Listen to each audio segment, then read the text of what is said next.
Bueno, bienvenidos a este nuevo programa de 8, 9, 10. Les agradecemos a todos que nos estén acompañando. Como siempre, todos los que quieran o les guste este programa, pongan me gusta a través de Facebook. Si entran o ingresan a través de YouTube, también suscríbanse y ayúdennos a difundir toda esta programación que con tanto esfuerzo hacemos y que tratamos de llevarle a todos ustedes, que es justamente a través de este canal, Toda la Verdad Primero, TLV1. Hoy tenemos una invitada muy especial, por supuesto que es un placer para nosotros tenerla, está de visita por Buenos Aires y para nosotros es importantísimo presentarla y compartir con ustedes todo su conocimiento, toda su experiencia y por supuesto su labor extraordinaria que hace día a día en pro de la vida. Para mí es un gusto presentarla a la doctora Chinda Brandolino, que es médica legista, médica forense, es médica clínica también, una gran luchadora por la vida, creadora de una fundación que lucha también por la vida y que lucha justamente para ayudar a personas que tienen esos embarazos inesperados que le dicen, ¿no es cierto? Chinda, gracias por estar aquí. Gracias a vos, Juan Manuel, un gusto enorme estar acá con vos en este programa que realmente haces que difunde la verdad, ¿no? Una palabra tan esquiva a la sociedad actual, tan plagada de mentira, de infamia. Tener el valor de difundir la verdad no es moco de pavo, dicen en el campo. No, es bastante difícil y más que nos tienen mal acostumbrados desde el gobierno, que justamente la verdad no es su fuerte. No es su fuerte para nada. Chinda, yo sé que sos una gran luchadora en relación de la vida, sé que has trabajado mucho en La Plata, te dedicas mucho a este tema y en todo el país, porque sé que tenés contactos con diferentes organizaciones alrededor del país, ¿no? Sí, que se llama actualmente Provida, parece mentira, ¿no? Es decir, dos cosas. Primero, todo ser humano trata de salvar la vida de otro ser humano, toda persona de bien, de cualquier cultura y de cualquier religión de la historia del mundo, trataba de ayudar al que tiene peligro de muerte, ¿no es cierto? Claro. Hablando de personas de bien. Es el sentido de la salud. Claro, por un lado, y siendo médico parecería obvio, ¿no es cierto?, que luches por la vida. Es decir, como es médico, obviamente que estudias medicina para salvar la vida. Pero en esta época que nos toca vivir, llena de paradojas, de contradicciones, y sobre todo lo que dijiste al principio, de mentiras, ¿no es cierto? La medicina, desgraciadamente, es usada al servicio de las fuerzas políticas, de las ideologías políticas, de las tendencias, por supuesto, de la búsqueda de poder hegemónico, no para custodiar y salvar la vida, sino muchas veces para asesinar, y me refiero concretamente al aborto, ¿no es cierto? Un médico que se presta a hacer el aborto, por más que lo obligue la ley, es un hombre que no tiene ningún límite. Porque un lego puede no saber lo que es un aborto, un médico sabe perfectamente que es una pequeña criatura que abre el útero de la madre, que con una pinza captura el piecito y que con un elemento cortante lo rompe en varios pedazos con un sufrimiento enorme de la criatura, o lo quema vivo durante 3 horas con una inyección salina. El médico no ignora, o sea que sabe, conoce la monstruosa crueldad de ese procedimiento. Y sabe, mucho más que cualquier otra persona, que en esa vida, y te hablo del bebé de 2 meses, que generalmente es víctima de aborto, ¿no es cierto? 8 semanas, 10 semanas, que está completo con su cabecita y su dedito, pero el médico sabe que desde ese ADN que se une, el del padre y de la madre, y forma un nuevo ADN, desde ese ADN existe una persona única e irrepetible que comienza su carrera, como dijera el doctor Jérôme Lejeune, el gran genetista, ¿no? Justamente este hombre eminente. Fíjate vos por qué te digo la medicina al servicio de los poderes políticos y en contra de la verdad. Este gran científico que es el que descubre la trisomía 21, síndrome de Down, fue convocado justamente por ser eminente a Estados Unidos en la discusión de aquel juicio que va a terminar en la aprobación del aborto legal en los Estados Unidos. Entonces Jérôme Lejeune dice que cuando se une el ADN del padre y de la madre, forma un único y nuevo ADN como un pequeño cassette. Era la época de los cassettes, todavía no había DVD, y entonces cuando uno escucha un cassette en el auto, dice, no está la orquesta tocando, y sin embargo, escuchamos toda la sinfonía, esa sinfonía maravillosa, no está Beethoven, no está la orquesta, y sin embargo, esa sinfonía que fue su obra, íntegramente la escuchamos. De la misma manera, en ese cassette está todo lo que va a ser ese hombre a lo largo de su vida. Todo, su estatura, su color de pelo, su color de ojos, su inteligencia, su bondad, está todo programado en ese mini cassette. De manera que cuando se une, decía Jérôme Lejeune, el ADN del padre al de la madre, un nuevo hombre ha iniciado su carrera.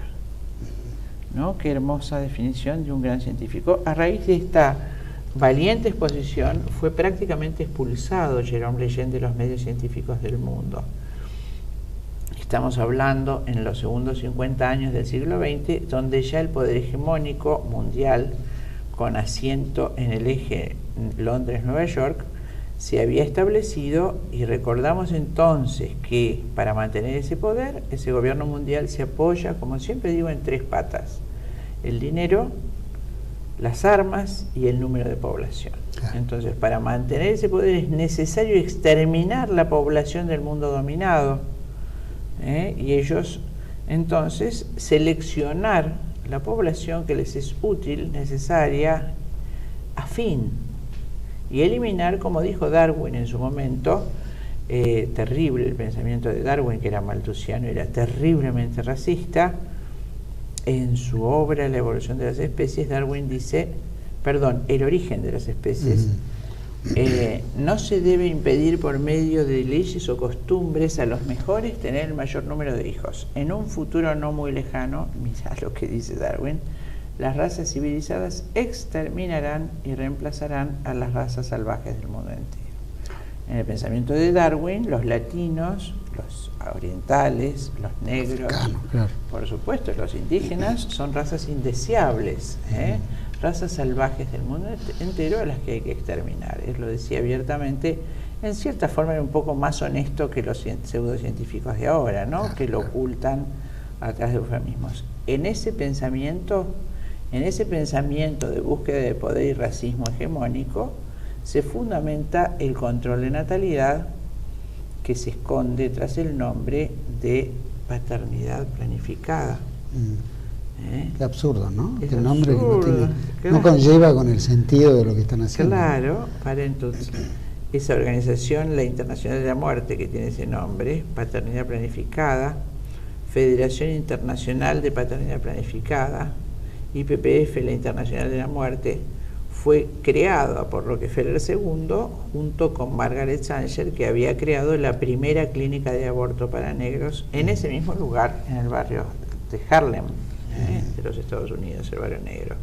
Y ella dice justamente un horror: para que los negros no sospechen, haremos manejar esta clínica por ministros y comadronas negras. Ella escribe ese libro terriblemente plagado de racismo, que se llama El pivot de la civilización, donde dice que hay que deshacerse de los elementos inferiores de la sociedad, que son un lastre y una carga para los sectores superiores. Irónicamente, ella era marxista, terriblemente racista. Bueno, en como ella había asesorado a Hitler, al doctor Himmler, en su famosa ley Himmler de control de natalidad, para cuando ella vuelve a los Estados Unidos en el 1942, Rockefeller, en esa clínica de Sanger, funda la IPPF, Instituto Federal de Paternidad Planificada, poniendo ese nombre, planificación familiar o paternidad planificada, para que nadie sospeche la vinculación de Sanger con el nazismo.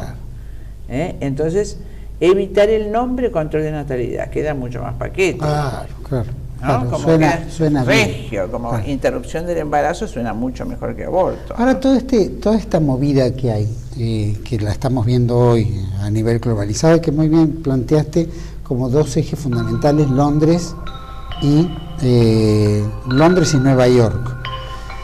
Mi idea en preguntarte en esto es parte de esta globalización, más allá del eufemismo de la familia planificada, etcétera. ¿A dónde quieren llegar? ¿Cuál es el objeto de llegar? El objetivo directo es el exterminio te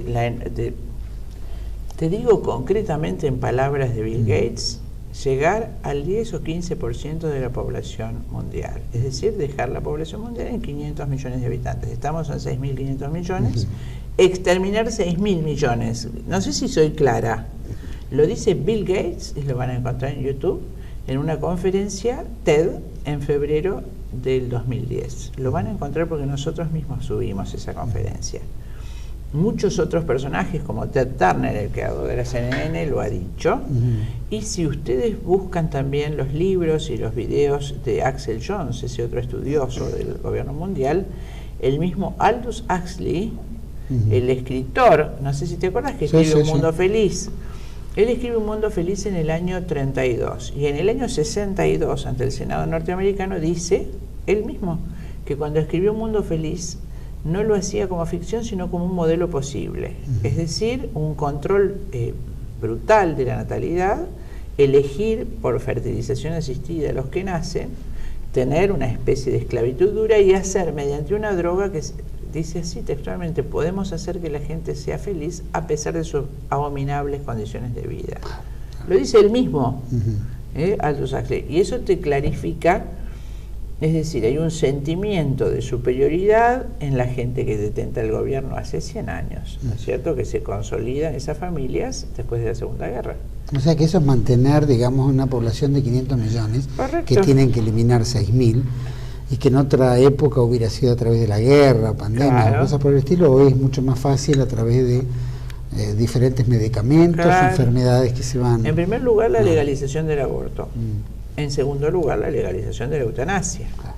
Obviamente, atrás de pobre mujer, un embarazo inesperado, en realidad esperamos que aborte rápido, lo más rápido posible, y si es posible corre riesgo a su salud, de paso matamos a la madre. Claro, porque se les oculta la verdad sobre el riesgo del aborto a las madres inmensamente. Me remito a las estadísticas españolas. En primer lugar, este pantallazo sobre el aborto, la estrategia que usa el gobierno mundial es hablar de cifras mentidas de mujeres que mueren por aborto. Entonces te hablan 200.000 mujeres que mueren al año por aborto, imagínate, como si el deporte de la mujer argentina fuera hacer aborto. Es decir, hablaban de 500.000 el año pasado, números que parece que todo el mundo... Claro, 500.000 mujeres haciendo el aborto ya, y encima que se mueran, o sea, estamos hablando de una porción importante, claro, el 5% de la población argentina que se muera por aborto, un disparate, pero como nadie piensa, en realidad, el aborto es ilegal todavía, y como es ilegal, los médicos que intervienen lo tienen que denunciar porque si no quedan pegados al delito. La cifra máxima ha sido de 119 por año, pero por supuesto el gobierno manipula las cifras del INTEC. 84 en el año 2009, Mónica del Río las publicó. En fin, toda esta mentira, pero la gente lo cree, tantas que mueren por aborto, no es cierto. Las que mueren, mueren, y mueren porque primero, que es un porcentaje importante del índice de mortalidad de esta operación. Con esa mentira se legalizó en España en el año 90 el aborto. Se decía que había 20.000 abortos por año, en 1990 era una barbaridad, clandestinos, que además es un disparate cómo calculás los abortos si son clandestinos. Señora, ¿usted abortó? Es un disparate, pero nadie lo piensa. Bueno, eso fue en el año 90, legalizaron el aborto, y para que tengas una idea, en el 2004 hubo en España 104.000 abortos legales. Por lo tanto, como es un procedimiento quirúrgico que involucra la vida de la madre, tiene un alto riesgo de mortandad, la hagas en el mejor hotel, en el peor o porque es una operación a ciegas donde se introduce un elemento cortante en el útero de la mujer sin ver, el médico no ve dónde está pasando ese elemento. No hay ninguna pantalla ni nada que va detectando. No puede haberlo, y si vos tomás, aunque lo viera, la arteria uterina que no ves, porque en esa chica la arteria uterina está justo atrás, y el médico hizo un poquito fuerte ese tajo con el elemento cortante, toca la arteria uterina y se produce una hemorragia cataclísmica. Cuando vos, por supuesto, llegás a abrir, anestesiar, aumentar la anestesia, ya se murió. Y la segunda cosa es la segunda complicación. Fíjate vos que la operación de caderas en nuestro país, reemplazo de caderas, tiene un índice de infección del 20%, es decir, cada 100 caderas, 20 se infectan. Vos imaginate si ese índice de infección lo llevas al aborto. La infección de un aborto es gravísima. Entonces, lo que la gente tontamente no entiende es que cuando esto se legalice va a haber muchísimos más abortos como en España. porque todo el tabú de que no es legal, que asusta un poco a las mujeres, entonces, por supuesto, el índice de infecciones va a seguir siendo proporcional. Imagínate, cada 100 mujeres, 20 van a tener una infección, pero a diferencia de la infección de cadera, la infección por aborto generalmente es mortal. Es otra cosa que no se cuenta, ¿no es cierto? La legalidad o no legalidad de eso no impide que la muerte pueda llegar a existir, Por más allá de que se haga bien, como decís, o mal. Claro. Es decir, es inherente al procedimiento. Cuanto más veces hagas ese procedimiento, más muertes por aborto va a haber. Es la verdad que se razona al revés. Porque sea legal de pronto, no es porque... No depende de las condiciones. Depende de que estamos hablando de que la operación de caderas hecha legalmente en sanatorios buenos tiene igualmente un índice del 20% de infecciones y creo que no sé si un 20% de trombosis, no me acuerdo. Sí. Esta es una intervención quirúrgica, el aborto, que implica un serio riesgo de infección y un serio riesgo de trombosis. La diferencia en la infección del útero es que generalmente es mortal. Es muy difícil salvar a la persona que tiene una sepsis por aborto. La hagas en el mejor hospital, en el peor, ¿no es cierto? No invalida eso. El hecho de que toques la arteria uterina De hecho, hay que mirar las estadísticas de muerte en las diversas enfermedades en nuestros hospitales. ¿Hay alguna estadística? Las estadísticas que conozco son españolas y son lamentables. La legalización del aborto ha traído una enorme cantidad de abortos y una enorme cantidad de muerte por aborto y una enorme cantidad de síndrome post-aborto. Tanto es así en toda Europa que la Asociación de Psiquiatría, no me acuerdo si en el 2009 o en el 2010, británica, ha pedido a los médicos que por favor informen a las mujeres antes de hacer un aborto de la posible síndrome post-aborto que incluye una depresión reactiva de oscurísimo pronóstico. Entonces estamos hablando de que se le enseña a las chicas que es una pavada. A raíz de eso, y por supuesto muchas mujeres, no es que yo haya fundado Encarín, nos ha pedido nuestro obispo, por supuesto, y empezamos fundando Grávida y después al ver que nosotros teníamos una idiosincrasia diferente y una metodología diferente, nos separamos de Grávida y fundamos Encarín. Somos un grupo de 10 mujeres y muchas otras que nos ayudan y muchos jóvenes que nos ayudan. Una cosa que fue chiquita es gracias a Dios cada vez más grande, ¿no? Nosotros rezamos para tener mucho trabajo. A la que llaman por teléfono a las mujeres que están tentadas de abortar. Entonces un gran equipo de gente, estamos dispuestas a ayudarles en todo lo que haga falta, desde lo económico hasta lo práctico, la asistencia. Por supuesto hay cosas increíbles, una clínica de maternidad de La Plata nos da los servicios gratuitos para todas estas mujeres, una clínica hermosa, tal vez la mejor. No me animo a decir el nombre porque no sé si los ayudo o los perjudico por la política actual, ¿no es cierto? Que es pro aborto, pero esa clínica, los médicos, los químicos, los ecografistas están dando su servicio gratuito a estas mujeres que nosotros, la mayoría de las veces, estas mujeres abortan porque no saben cómo solucionar su problema, están en situación desesperada. Y bueno, cuando le solucionamos el problema, ninguna de esas mujeres pobres, eso es lo llamativo, ninguna quiere abortar. O sea, te digo, es orientarlas, ¿no? En cambio, en las universitarias, te digo, son las mujeres más empecinadas en abortar, es decir, hay una soberbia de ¿Usted está hablando de una clase media determinada? Claro, estamos hablando del sector un poquito más culto y más, si se quiere, un poquito más pudiente. Son mujeres, no, por los planes que tengo y me recibí, no quiero que interfieran los planes que tengo, entonces no quiero tener este hijo ahora y me lo quiero sacar, así como te cuento. Claro.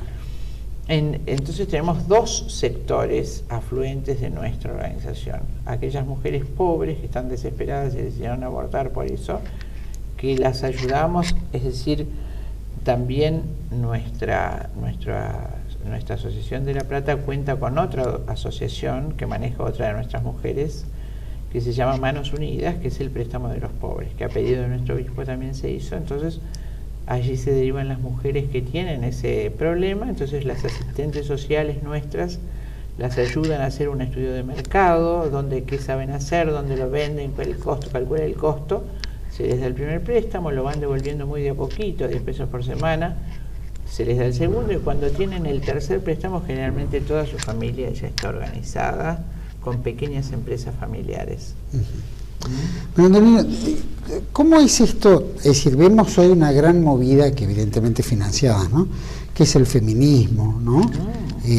La violencia de género, que eso todo justifica a una especie de un camino hacia cortarle la vida a una nueva vida, ¿no? Por supuesto. Y hemos visto manifestaciones en diferentes catedrales en la Argentina, especialmente en Misiones, en La Plata, aquí en Buenos Aires, en todos lados, donde ves una agresividad feminista tremenda. ¿Qué es el feminismo?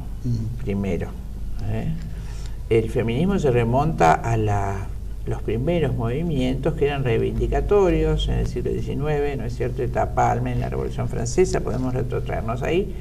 Ya en la Revolución Francesa fueron utilizadas por las fuerzas políticas para enardecer a esas mujeres. El Marqués de Condorcet decía que había que implementar medios de control de natalidad para que las mujeres libres de los hijos pudieran luchar en la política. Ni te cuento que después a Eta Palm, pobre, la pasaron por la guillotina, como pasa siempre, ¿no? Una vez que fue útil al sistema.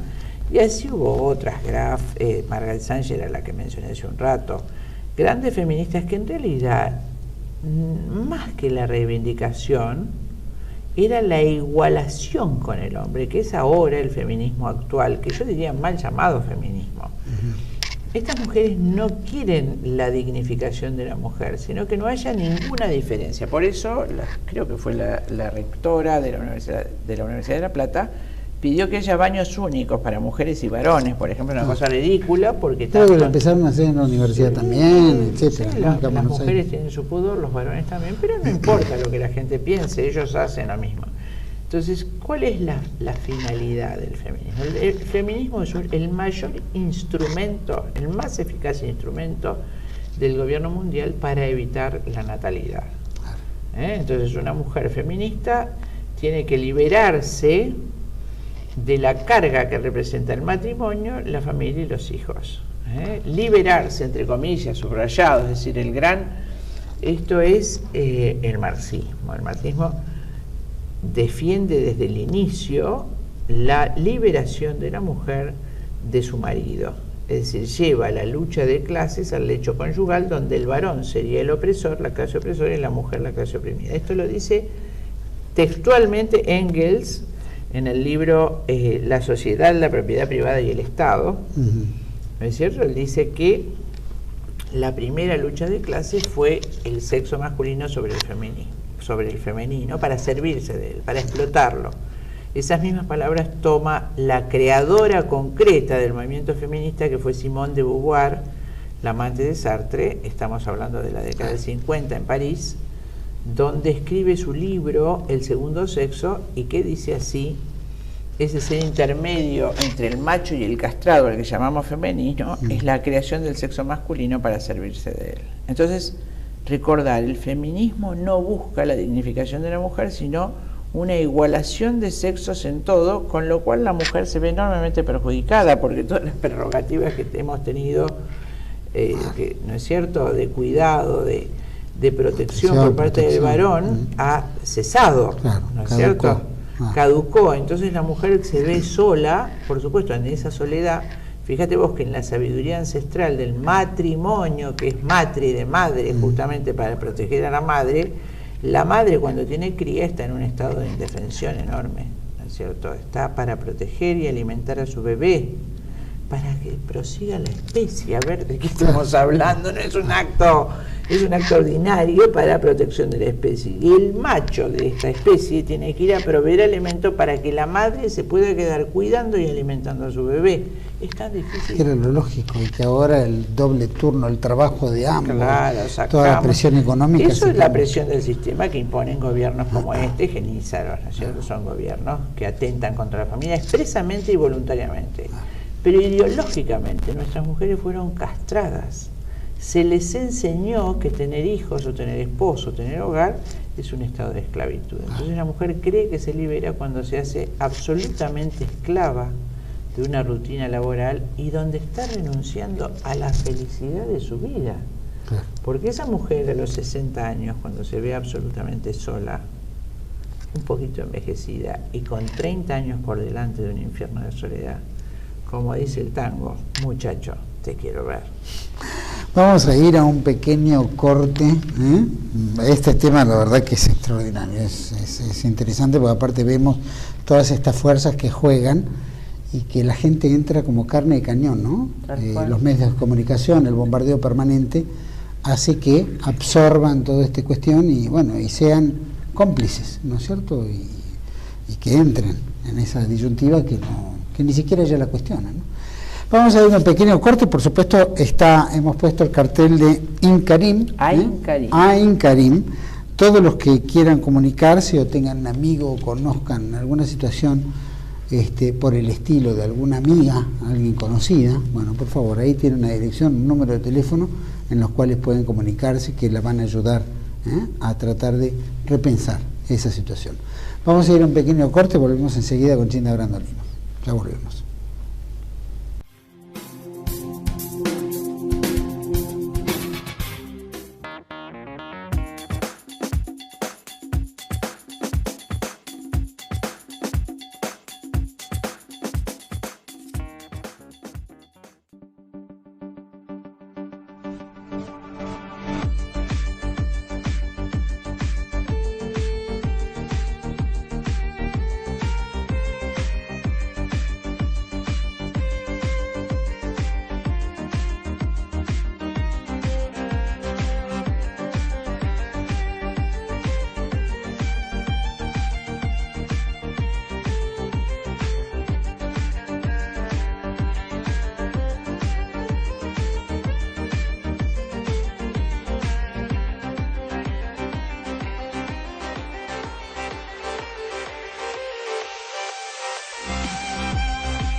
Bueno, seguimos aquí en este segundo y último bloque, largo, por supuesto, pero con la doctora Childa Brandolino, médica legista, forense, clínica, que nos está desarnando de un montón de cuestiones que para nosotros es tan importante, especialmente a través de este canal que queremos transmitirle a usted la verdad que hay detrás de todo este mundo de la salud, todo este mundo de lo farmacéutico, todo este mundo de las enfermedades, ¿no es cierto? Y por supuesto este orden mundial que nos va bajando nuevas ideas de cómo matar, ¿no? De cómo le vamos a asegurar a los más ricos, a los más fuertes, un estándar de vida mientras desaparece todo el resto de la población.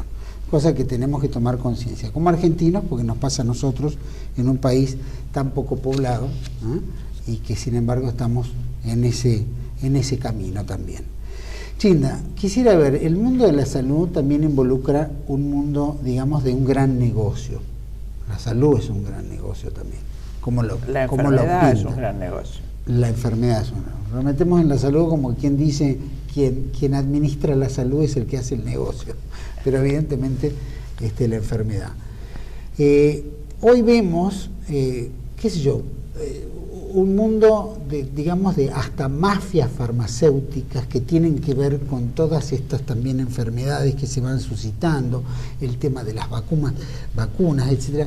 ¿Cómo catalogarías vos el mundo farmacéutico o esta especie de mundo de laboratorios? Mirá, hay que contemplar varios factores para poder sustentar lo que uno dice. En principio, como te dije al principio de este programa, se cambió el sentido de la medicina en el médico. Porque obviamente al ser el agente de la salud, el médico, y si vos querés hacer un negocio de la medicina, tenés que cambiar la mentalidad del médico. El médico durante 2000 años, 2500 años desde Hipócrates, siempre se formó para salvar la vida y defender la salud. ¿No es cierto? Y eso fue un servicio sacrificado para el médico. Un servicio sacrificado porque el médico, como yo guardo ahora, mi padre era médico, toda mi familia es de médicos, Yo tengo el teléfono al lado de mi cama y yo atiendo el teléfono cuando me llama el paciente, a cualquier hora. ¿No es cierto? Antes, cuando yo ayudaba a mi papá en el consultorio, no había tantos teléfonos y papá tenía que ir a la casa a la 1 de la mañana, 2 de la mañana, pero ellos no dudaban. Como también había un respeto muy grande, es decir, el médico y el paciente que hablaba tenía algo urgente, algo grave, ¿no es cierto? Pero con esa mentalidad de médico vos no podés hacer un negocio.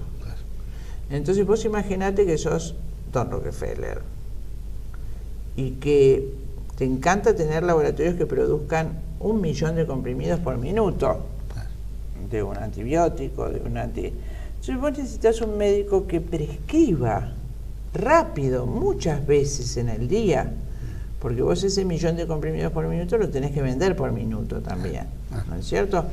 Entonces primero tenés que lograr que todas las farmacias del mundo y los laboratorios del mundo te paguen a vos que sos Don Rockefeller, y eso se logró a través del ministro Cavallo con la ley de patentes.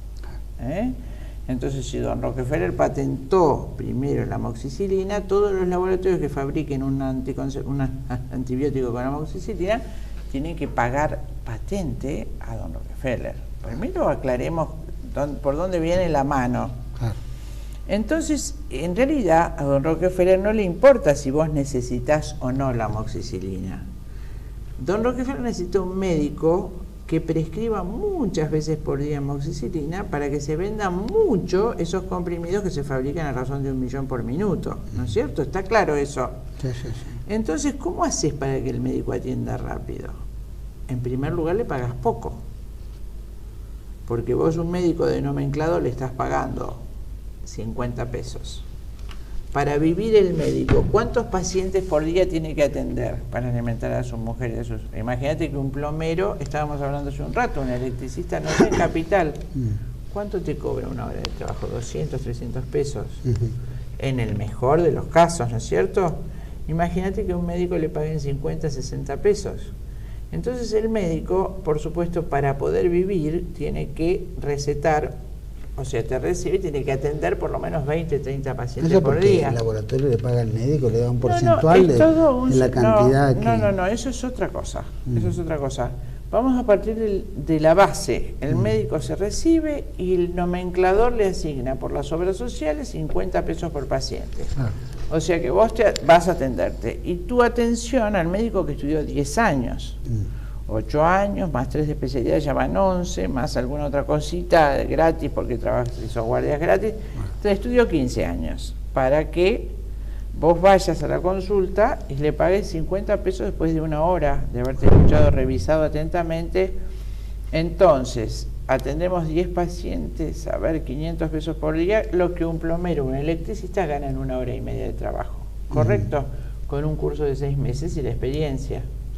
Entonces arrancamos con esa y vemos que en general las obras sociales responden a los mismos intereses que las obras farmacéuticas en general, ¿no es cierto? Es decir, en el fondo, bueno, siguiendo la pirámide de los dueños y tributarios de los intereses de grandes corporaciones de medicinas prepagas y corporaciones farmacéuticas, van como confluyendo en el mismo lugar.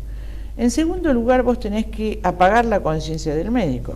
El médico te tiene que considerar prácticamente un enemigo, como se forma el médico a través, ustedes son superiores, se les enseña en la facultad porque ustedes estudian lo que otros no pueden estudiar. Entonces el médico se hace soberbio, pero además le achicaste a meses materias que debían ser anuales, no tenés maestros. Vos sabés que desde la época de Alfonsín se dio jubilación obligatoria a los médicos que tenían más de 60 o 65 años, que eran todos los titulares adscriptos y adjuntos, de manera que se descabezaron las facultades de medicina. No hubo más maestros. Entonces se les da en diapositivas o en audiovisuales algo que se debe enseñar en la cama del enfermo. Increíble. ¿No es cierto? Entonces el médico no sabe, el médico no gana. Entonces, ¿qué pasa con esto? El médico empieza a atender rápido, porque claro, si le pagan 50 pesos por paciente, en el mejor, y se lo pagan no hoy, sino dentro de 3 o 4 meses. Los círculos médicos, agremiaciones y demás, retienen lo que les pagan las obras sociales y les pagan varios meses después. O las prepagas que le pagan a fin de mes. Imagínate en una época como esta, que hoy el aceite te vale un precio, mañana otro, pasado otro, el médico... Entonces, el médico, que ¿cómo resuelve? Está pensando en su familia, que su mujer va a tener el segundo hijo y que tiene que pagar el parto porque no tiene obra social, no pudo pagar la obra social. El médico te estoy hablando. Entonces, primero está pensando en su problemática social, económica, vital, y sabe que tiene que atender rápido. Entonces, en vez de atender 7, 8 pacientes, que es lo que debería en un día laboral, atiende 20 para que tenga 20 consultas pagas.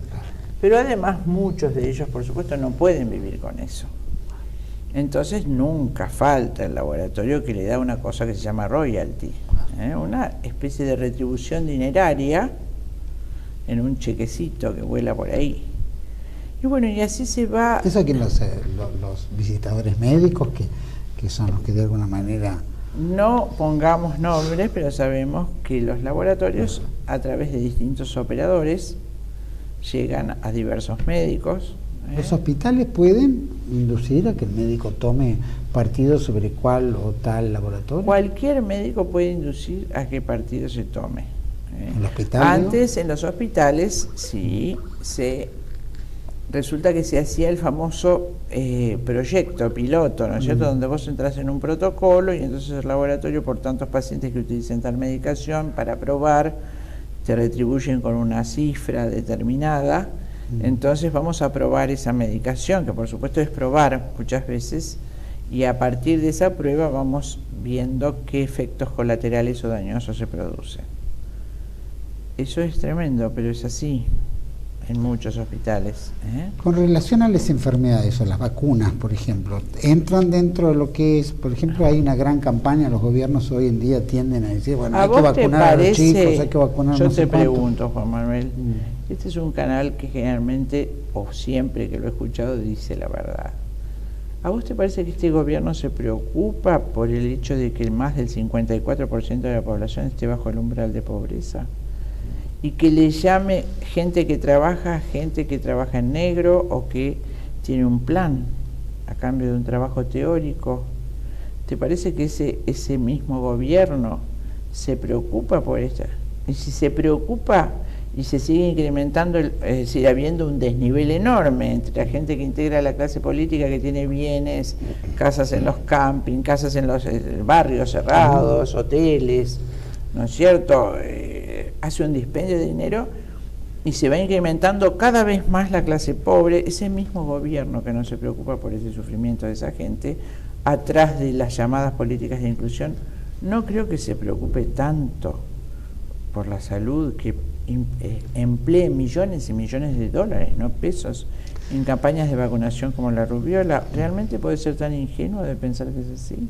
La misma persona puede tener una dicotomía tan grande, es decir, viajar, hacer cruceros, regalar a sus hijos un, ¿cómo se llama?, un Mini Cooper, comprar hoteles, viendo que la mayoría de la población se muere de hambre, y por otro lado preocuparse enormemente por su salud. Me parece que la misma persona no puede, obviamente que atrás de estas campañas de salud, de estas campañas de vacunación, hay gato encerrado. Entonces acá entran varias cosas. Yo personalmente busqué en la vacuna de rubiola con una bioquímica la presencia de gonadotrofina, que resultó positiva. ¿Qué efecto hace? La gonadotrofina es una hormona que produce el útero de la mamá ni bien se implanta el embrión. A los 10-12 días de fecundado, el embrioncito se implanta en el útero y las células de alrededor, que van a formar luego la placenta, que se llama corionos, inciso trofoblasto, produce una hormona que se llama gonadotrofina. Gónada es el ovario.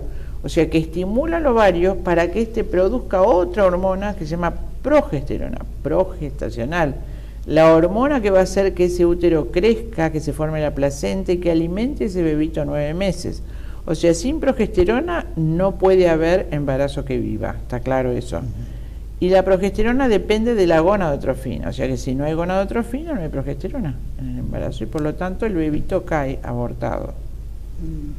Ahora, si yo te doy, por ejemplo, una vacuna contra el tétanos o contra la rubiola y al lado de ese antígeno que te lo voy a inyectar junto con aluminio para que tenga peso y tamaño, para que tu aparato inmune aprenda a producir anticuerpos contra ese bicho que es malo, teóricamente.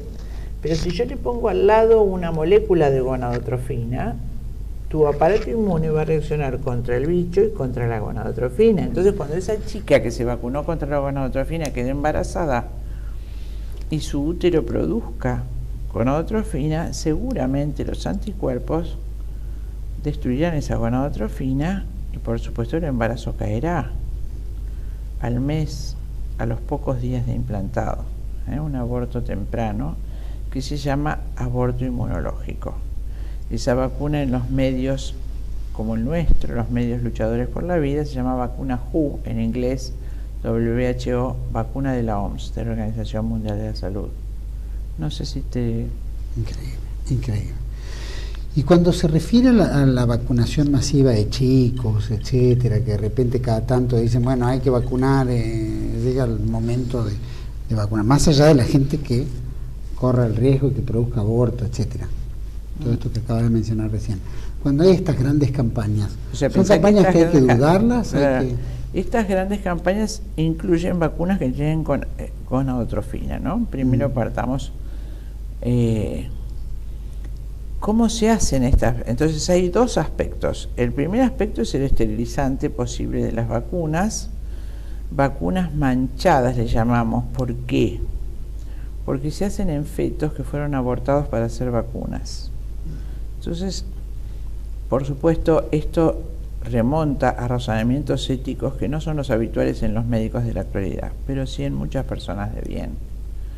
En la primera campaña, en la primera epidemia de rubiola tipificada y estadificada en Estados Unidos, que fue en 1964, se obligó a muchas madres pobres en Estados Unidos a abortar. Y con esos abortos se repicó la vacuna de la rubiola.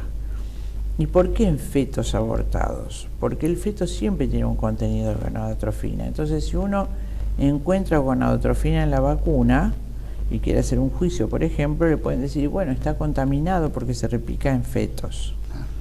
En un sentido, en un aspecto que es el más importante y el motivo por el cual se da tanta importancia a la vacunación masiva, por lo menos, fíjate qué es lo que ha dicho Bill Gates. Bill Gates en esa conferencia TED lo puede escuchar todo el mundo buscando en YouTube Bill Gates y vacunas. Sí.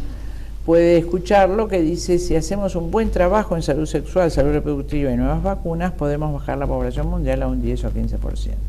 Está subtitulada en un 10 o 15%, pero dice to be are, es decir, a un 10 o 15%. Ese es un aspecto. El segundo aspecto que hay que tener en cuenta en las vacunas es si realmente ayudan a la salud. Entonces, hay otro YouTube que sería bueno que la gente vea, que se llama Endgame, fin de juego, que lo ha publicado un gran estudioso que mencioné hace un rato del gobierno mundial, que es Axel Jones, donde justamente Aldous Huxley y otros mencionan, pertenecientes al establishment mundial, a la estupidización de la población mediante vacunas. Imagínate un hombre que ha escrito Un Mundo Feliz, donde él metafóricamente dice que le pondrá alcohol a los distintos tipos de embriones para hacer los individuos alfa, beta y gamma. Los alfa son los que no tienen, los normales que van a dirigir, y los gamma, los que tienen más cantidad de alcohol en la génesis de ese embrión. Alcohol es lo que usa él, démosle el nombre que querramos, claro. Esa intoxicación que se produce en el embrión o en el niño recién nacido para que sea tontito y se haga las tareas serviles. Eso es lo que dice. Ahora, te voy a decir por qué pienso esto. La vacuna, cualquier vacuna, se debe estabilizar con aluminio, porque el antígeno que se utiliza para la vacuna es muy pequeño, es muy insignificante, y debes darle un peso molecular y un tamaño necesario para provocar la reacción inmunológica en el organismo donde se administra. Entonces se une al aluminio y provoca de esa manera la reacción de tus glóbulos blancos, que van a capturarlo y van a marcar a su ribosoma, el aparato, el organismo organelo intracelular encargado de codificar nuevas proteínas, que van a ser las gamaglobulinas, para que otra vez que entre ese bicho, esa gamaglobulina lo reconozca y lo neutralice. Eso es el anticuerpo. No es cierto, pero vos imaginate que si vos recibís 3 vacunas antes del año con aluminio, no hay ningún problema. Ahora, si vos recibís 24 vacunas estabilizadas con aluminio, ya la cosa es bastante diferente. Tenés que hacer un dosaje de aluminio en sangre y en tejido, sobre todo en el tejido nervioso, ¿no es cierto?, de los chiquitos. Pero además ocurre una cosa terrible en nuestro país y me imagino que en el mundo, no en el desarrollado, en el mundo periférico o en vías de desarrollo, no en Francia, por supuesto. Fíjate vos que había un producto en la Argentina que se llamaba etimerosal, que era conservante de vacunas. Estamos hablando de la década del 70, que se utilizaba en los organismos que fabricaban vacunas, llamaban el Malbrán Biológico de La Plata, como conservante de las vacunas, con mercurio, hecho con mercurio. Y ocurrió en el año 78 que había pañaleras de género que se llevaban el pañal sucio una vez por semana, te dejaban los pañales limpios, y resulta que se intoxicó un chiquito con mercurio. Y parece ser que las pañaleras, sin saber, por supuesto, para blanquear esos pañales usaban aditamentos de mercurio, blanqueadores de mercurio, se usaban cremas con mercurio, es decir, pomadas con mercurio. Cuando se vio que eso penetraba por piel y producía una gravísima intoxicación, el gobierno de ese momento, creo que fue el gobierno militar, prohibió el uso de mercurio en todos los aditamentos médicos o nutricios, ¿no es cierto?, o alimenticios, pero especialmente en los artículos de uso médico. Desde ese momento, las vacunas argentinas fueron libres de mercurio. Como mi familia Suerensen es descendiente de daneses, en los países escandinavos hace 42 años o más las vacunas son libres de mercurio. Entonces resulta que pasó, que resulta que acá hubo un canciller que fue Caputo y después fue secretario de Ciencia y Técnica, que le pareció, nosotros teníamos gente muy capacitada para hacer vacunas. ¿Cuál era? El Instituto Malbrán, el biológico, fueron desmantelados en este proceso inmediatamente, como las escuelas industriales, las de artes y oficios y demás. Y entonces parece que el señor Caputo en su gestión estimó que hacer vacunas era muy caro. Entonces, si bien se les pagó, entiendo, se hicieron grupos de gestión y demás a los técnicos que fabricaban, desde entonces se importan vacunas, no se hacen más acá. Y las vacunas en su gran mayoría se importan de la India, donde se han hecho todos los métodos de control de natalidad, y todas esas vacunas tienen como conservante timerosal de mercurio. De manera que un chiquito, te vuelvo a decir lo que te dije del aluminio, 3 vacunas lo podemos discutir, 24 vacunas antes del primer año de... Me parece una locura. Tinda, con realidad es una locura, sin duda. Con respecto, nos queda muy poquito tiempo, ¿no?, porque esto va a ser una leve introducción nomás. Con respecto a los cánceres, ¿no?, hoy vemos que el cáncer, como tantas otras de las enfermedades que aquejan y azotan a la población en general, y muchos amigos de los cuales conocemos que caen en esta enfermedad, y gente conocida, familiares, etcétera. ¿Cuál es tu visión sobre el cáncer? Que es un tema que tiene que ver con alguna reacción natural del cuerpo. Desde ya que no es para 5 minutos, pero... Imagino que no. Te digo, cuando me quemen en la hoguera, vos vas a estar al lado, claro, adentro de la hoguera conmigo. No, pero sabemos que hay mucho... Mirá, la visión que tengo del cáncer, o sea, la verdad sobre el cáncer, no coincide con lo que la mayoría de los médicos proclaman sobre el cáncer en Argentina. Y me refiero a los postulados del doctor Hammer, que hizo esta tesis, publicó esta tesis en 1984, hace unos añitos, 30, ¿no? Que entiendo que está atendiendo en Noruega. Y queda para otro programa, pero te voy a decir, por ejemplo, vos imaginate que sos un ratón, ¿no es cierto? Y que de pronto ves un gato, y el gato te quiere comer. ¿El ratón qué hace? ¿Qué hace el ratón? Por supuesto, seguís corriendo lo más rápido. Corre, ese ratón, corre, respira. Se agota, se jadea para respirar más rápido, tener más oxígeno, para correr más rápido y más fuerte y escapar del gato que se lo quiere comer, ¿ok? Esta situación ¿cómo te puedo decir? Se resuelve en 10-15 minutos. O el gato se lo comió o el ratón se escapó. Claro. Pero su cerebro manda el aparato respiratorio respirar mucho más. El ratoncito pobre tiene que descansar a los 15 minutos, 20 minutos, porque obviamente revienta su corazón y no tiene más capacidad respiratoria. Ahora vos imagínate que en vez de ratón sos vos, Juan Manuel, fumador, o no sé si sos fumador, pero resulta que, claro, que comés, tomás y vas al médico y dice: usted, señor, se va a morir, tiene una tos terrible, probablemente tenga un cáncer de pulmón porque esa manera de fumar y esa tos, vamos a ver si tiene un cáncer. Por supuesto, ¿qué haces? ¿Qué querés hacer ante eso? Hacerle todos los análisis, todo. No, lo primero que vos querés hacer es salir corriendo, mi amor. Rápido. Correr al médico. Claro, o escapar de ese diagnóstico. Tu cerebro, que no es racional, el cerebro animal, ante esa amenaza de muerte que te está proponiendo el médico, pobre, que a su vez estudió esto, no le explicaron nada de esto, de cómo hablar, no le dijeron la palabra del médico sentencia de vida o muerte.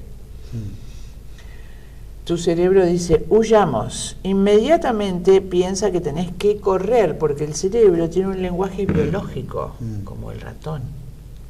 Entonces manda a tus pulmones a reproducirse y hacer una enorme cantidad de células para que puedas respirar mucho más y puedas correr y correr y correr. Claro. Porque en el hombre eso no se resuelve.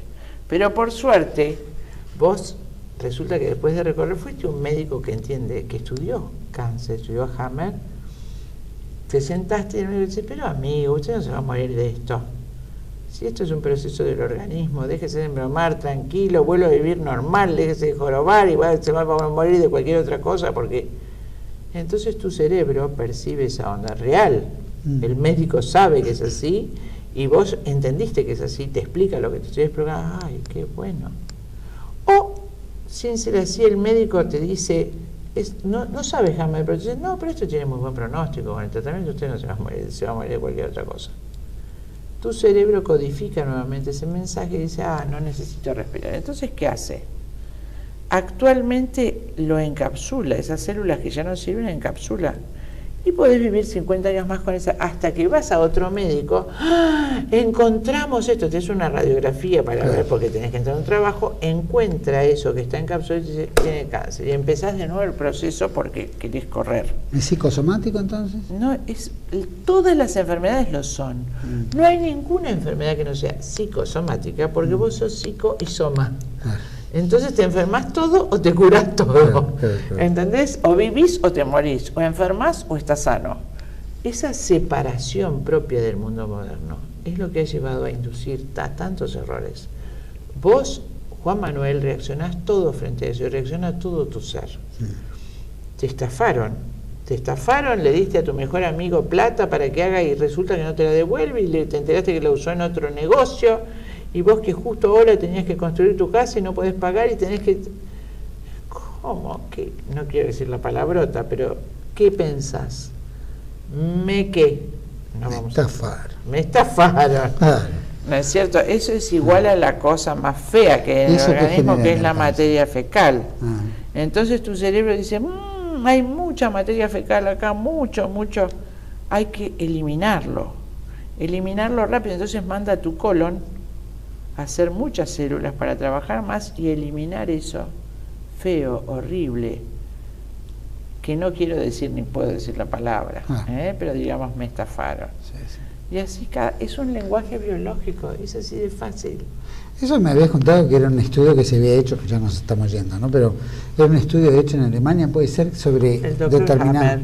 El doctor Hammer. Sobre 3.000 casos, algo muchos más, 2.000 en su primer momento, y después él curó 11.000 pacientes. Hammer, quiero aclarar que el que descubrió esto era el mejor médico del mundo en el año 78. Era un médico que tenía ya 12 doctorados, jefe de 3 servicios, lo cual es imposible, de medicina interna, de radiología y oncología, y era el médico de los reyes. Cuando uno dice cáncer de mama, ¿a qué se refiere? ¿Qué puede llegar a...? ¿Qué es lo que si vos tenés, vamos a hablar de cáncer de mama izquierda en la mujer diestra, se me está por morir un hijo, se va, que es para mí que se muere, que se está, tu cerebro que entiende, que lo tenés que alimentar, que no se muera, que tenés que hacer todo lo posible y se produce una hipertrofia, hiperplasia. hiperreproducción de las células de la mama izquierda. ¿Eso es consciente o inconsciente? No, no es consciente ni inconsciente, es biológico. No es una baja de defensas, es un programa biológico en el lenguaje biológico del hombre. Es decir, ¿qué hago para que mi hijo no se muera? Lo alimento. Claro. ¿Entendés eso? Claro. O sea, cada cosa su panete de hígado. Es el conflicto de indigencia. Si ay, te echaron del trabajo, me voy a morir de hambre. Y el cerebro dice, ay, me voy a morir de hambre. Entonces mis células hepáticas, son las que tienen que fabricar glucógeno para almacenar la glucógena, se hiperdesarrollan para trabajar mucho más y almacenar mucho más glucógeno. ¿Podés entenderlo? Es tan simple, no hay nada tonto en la naturaleza. ¿Y la cura en eso qué es? ¿Dejar de pensar en eso? En ¿Encapsularlo? como mostrarle al cerebro que no tenés problema de muerte, que ya está, que tu hijo no se va. El más difícil tal vez es el conflicto de la pérdida de un hijo, ¿no? Pero en el hecho de, me voy a morir de hambre, bueno, espera, Juan Manuel, vamos a ver, vos que contás con este recurso, tal cosa, vamos a buscar este trabajo por acá, que en eso el papel del médico es protagónico.